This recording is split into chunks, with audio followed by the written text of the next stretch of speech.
जय हिंद दोस्तों, बहुत बहुत स्वागत है हमारे YouTube चैनल पर। दोस्तों आपको पता होगा, अगर आपकी इनकम आ रही है, ऑन रिकॉर्ड इनकम आ रही है और जितना भी टैक्स आपका बनता था तो सामने वाला व्यक्ति आपका TDS काट लेता है। सबसे स्पेशली जो हम बात करेंगे सैलरी पर्सन के केस में। दोस्तों अगर आपकी सपोज करो 10 लाख रुपए सैलरी आ रही है, वहाँ पे 1 लाख रुपए टैक्स बनता था, वो आपके एम्प्लॉयर ने आपका टैक्स काट लिया है। हालांकि टैक्स काटने से पहले आपका एम्प्लॉयर आपसे पूछता है कि आप न्यू टैक्स रेजाइम में जाना चाहते हैं या ओल्ड टैक्स रेजाइम में जाना चाहते हैं। इसके अलावा किसी भी तरह की कोई डिडक्शन और एग्जम्पशन लेना चाहते हैं, अगर आप ओल्ड में जाना चाहते हैं, जैसे कि HRA, home loan, ATC, ATD, deduction, exemptions बहुत सारी होती हैं, तो आपको उनको बताना पड़ता है। बताने के बाद में जितना टैक्स आपका बनता है वो काट लेते हैं। काटने के बाद में क्या होता है दोस्तों, फॉर्म 16 आपको इशू हो जाता है।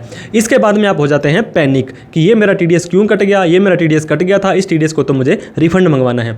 अब मैं बात करना चाहूँगा दोस्तों, इस TDS का रिफंड के ऊपर आपका कोई हक नहीं होता है अनलेस आपके पास कोई एक्स्ट्रा डिडक्शन एग्जम्पशंस ऐसी थी जो आपके अपने एम्प्लॉयर को बताना भूल गए थे। दोस्तों अगर आपने एक्स्ट्रा डिडक्शन एग्जम्पशन लेनी है तो मैं आपको ये रिकमेंड करूंगा आप अपने एम्प्लॉयर को ही बता दिया करें, ताकि वो आपका TDS ही ना काटे या कम TDS काट ले और ITR भरते समय आपको दिक्कतों का सामना ना करना पड़े। अब बात कर लेते हैं, बहुत सारे ऐसे लोग होते हैं जिन्होंने अपनी इनकम टैक्स रिटर्न भर दी थी और उनका TDS कट गया था। TDS को वापस लेने के लिए उन्होंने किस तरह की कोई फेक डिडक्शन एग्जम्पशन, जैसे कि 1.5 लाख ATC में, 50,000 ATD के अंदर HRA की छूट, फलाना फलाना फलाना, बहुत सारे डिडक्शन एग्जम्पशन अलाउंसेस होते हैं, वो छूट ले ली।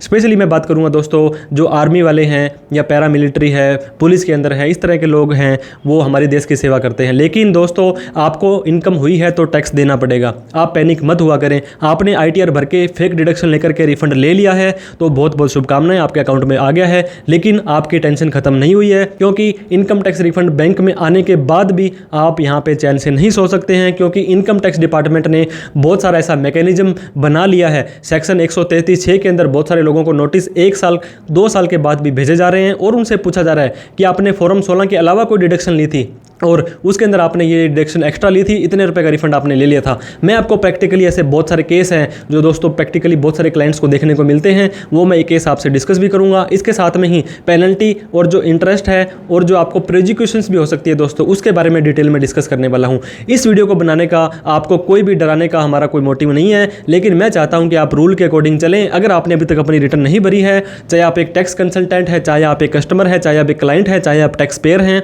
आपको अपनी ट्रू एंड फेयर रिपोर्टिंग वहाँ पे देनी है। किसी भी तरह की इनकम को घटाना नहीं है, किसी भी तरह की डिडक्शन को बढ़ाना नहीं है, जब तक कि आपके पास में कोई सबूत, कोई प्रूफ ना हो, क्योंकि डिपार्टमेंट कभी भी प्रूफ आपसे मांग सकता है। तो दोस्तों रिफंड के चक्कर में आप 10, 20, 30, 50 हज़ार के चक्कर में आप अपना मेंटली प्रेशर, आप मेंटली जो है आपको पीस खो देंगे। तो देर ना करते हुए दोस्तों मैं आपको स्क्रीन पर लेके जाता हूँ, और कुछ जो आप फेक डिडक्शन ले लेते हैं तो उसके क्या क्या प्रीकॉशंस हो सकते हैं, क्या क्या कॉन्सिक्वेंसेस हो सकते हैं, वो सारे के सारे मैं डिस्कस करने वाला हूँ।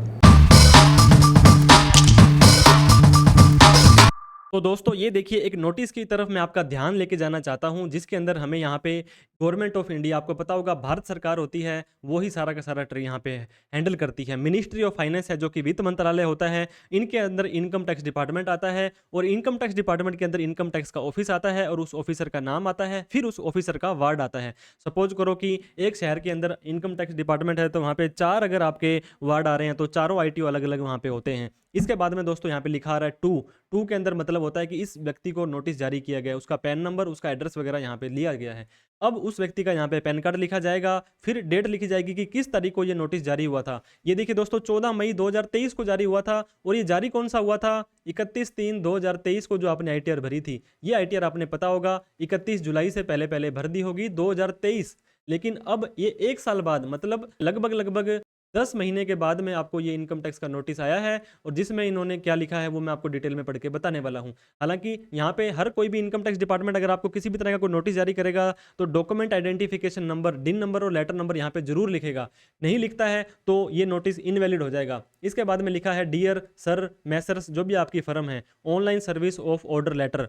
तो आपको ऑनलाइन एक नोटिस जारी किया है, उसका आपको यहाँ पे देखना है कि क्या नोटिस में लिखा हुआ है।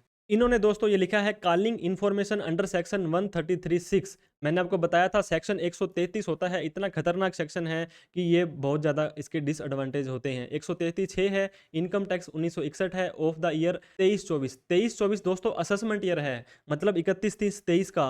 ये कह रहा है कि मैटर रिगार्डिंग रेफरेंस 1 दिया है, return of income tax filed by you, assessment year 23-24 की जो आईटीआर भरी थी उसके बारे में है। फिर कहता है principal commissioner of income tax है जो इनका ये ऑफिस है, उनसे अप्रूवल भी ले ली हमने लेटर से 1 मार्च को, ये देखिए 1/3/2024 को हमने अप्रूवल ली थी, उसके बाद में ही आपको ये नोटिस भेजा है। तो आपको क्या करना है अब, please refer to the above, इन दोनों को रेफर करते हुए ये कहता है कि इट इज सीन दैट, ये देखा गया है कि you have filed income tax return assessment year 23-24 की, और जहां पर आपने क्या किया है, क्लेम किया है या रिसीव, क्लेम तो होता है कि आपको अभी तक नहीं मिला है, रिसीव्ड का मतलब है आपके बैंक अकाउंट में आ चुका है रिफंड इंक्लूडिंग इंटरेस्ट ऑफ ₹52,460। दोस्तों आपने 50,000 रुपये का रिफंड क्लेम किया था, आपको पता होगा 2,000 रुपये अगर आपको एक्स्ट्रा मिलता है, आपको पता होगा इनकम टैक्स रिफंड जब लेट आता है तो आपको ब्याज भी मिलता है, तो ये देखिए 52,460 रुपये आपको मिले हैं। तो इसके अंदर ये बोल रहा है इंक्लूडिंग इंटरेस्ट भी आपने वहाँ पे लिया है। आफ्टर क्लेमिंग वेरियस डिडक्शन और एग्जम्पशन, सेक्शन 10 के अंदर, 24 के अंदर होम लोन की होती है, चैप्टर 6 के अंदर,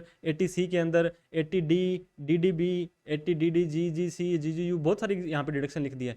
इन exercise to the power vested in sub section 133(6) of income tax act, ये बोलता है कि सेक्शन 133(6) के अंदर हमारे पास बहुत सारी पावर है, उसको हम ध्यान में देते हुए the following information and evidence सबूत is called for from you and it is requested to provide the detail for the above assessment year। जो ऊपर वाला असेसमेंट ईयर था, असेसमेंट ईयर 23-24 है, इससे रिलेटेड कुछ इन्फॉर्मेशन हमने आपसे मांगनी है, तो आप कृपया करके ये इन्फॉर्मेशन हमें दे दीजिए, प्रोवाइड करा दीजिए। अब नीचे आएंगे दोस्तों, क्या क्या चीज़ें इन्होंने मांगी है। सबसे पहले आप देख सकते हैं नंबर 1 में evidence in support of deduction और एग्जम्पशंस, जो भी आपने डिडक्शन और एग्जम्पशंस ली थी उसका हमें प्रूफ चाहिए। आप ये ढंग से एक बार फिर से देख सकते हैं कि इनकम टैक्स डिपार्टमेंट किस तरह से आपसे पूछता है।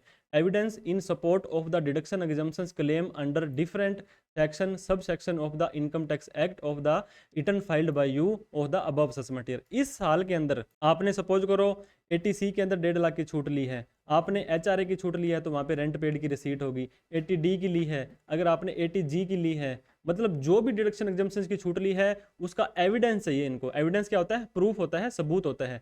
Copy of form 16 issued by the employer DDO concern. Form number 16 दोस्तों आपको पता होगा, 16 का पार्ट ए होता है और पार्ट बी होता है, जिसके अंदर आपकी TDS कितना कटा था, आपकी इनकम कितनी आई थी, कोई एग्जम्पशंस कोई डिडक्शन वगैरह थी तो कितनी दी थी, वो सारी की सारी यहाँ पे आ जाती है। इससे भी कोई मिसमैच आपका नहीं होना चाहिए। फॉर्म 12B होता है दोस्तों, आपको कुछ एक्स्ट्रा चीज़ें मिलती हैं, ये बहुत सारे लोगों के लिए तो रिलेटेबल नहीं होता है, परक्विजिट्स वगैरह नहीं मिलते हैं आपको। जैसे मान लो कई बार आपको किराए पर मकान दे दिया या इस तरह की चीज़ दे दी तो वो दे दिया। इसके बाद में कहते हैं particular of claim made by you deduction exemptions for house rent allowances.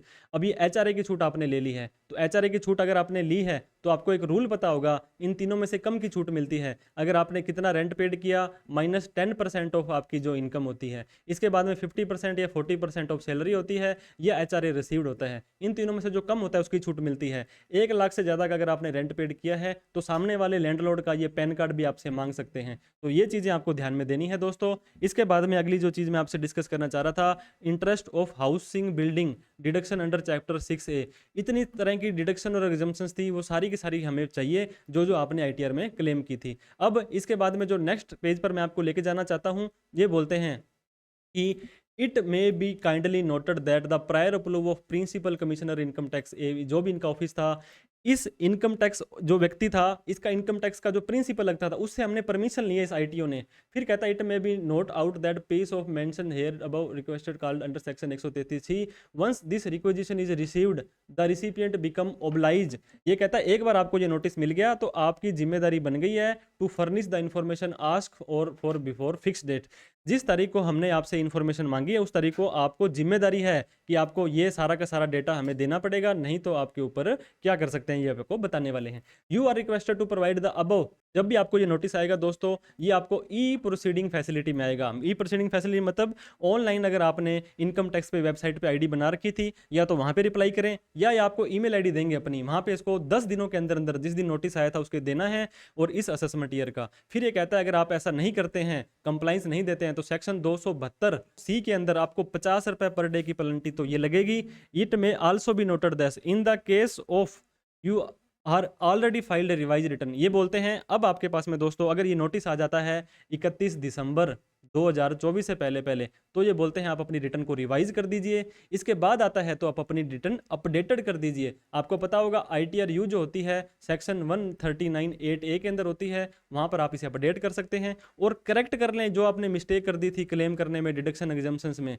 Different provision है जो आपके इनकम टैक्स एक्ट के असेसमेंट ईयर के। Then the acknowledgement of the, अगर आपको लगता है कि आपने गलत काम किया था, यहाँ पे डिडक्शन गलत ली थी, तो आप अपनी रिटर्न या तो रिवाइज कर दीजिए या अपडेटेड कर दीजिए और उस भरी हुई रिटर्न का एक्नॉलेजमेंट नंबर हमें इस रिप्लाई में दे दीजिए, ताकि आपका पीछा छूट जाएगा, आपकी जान बच जाएगी। अदरवाइज दोस्तों इनकम टैक्स डिपार्टमेंट सारी की सारी इनकम को आपकी इनकम में जोड़ करके हैवी टैक्स पेनल्टी लगा सकता है। ये इनकम टैक्स ऑफिसर का यहाँ पे डिटेल वगैरह आ चुकी है। अब दोस्तों हमारा जो सुख दुख का साथी है ICI का, institute of chartered accountant of India ने ChatGPT हमें दिया था। ये कहते हैं कि आपने डिडक्शन और रिफंड ले लिया है जो आप नहीं ले पा रहे थे, नहीं लेना चाहिए था, फेक डिडक्शन आपने ली थी।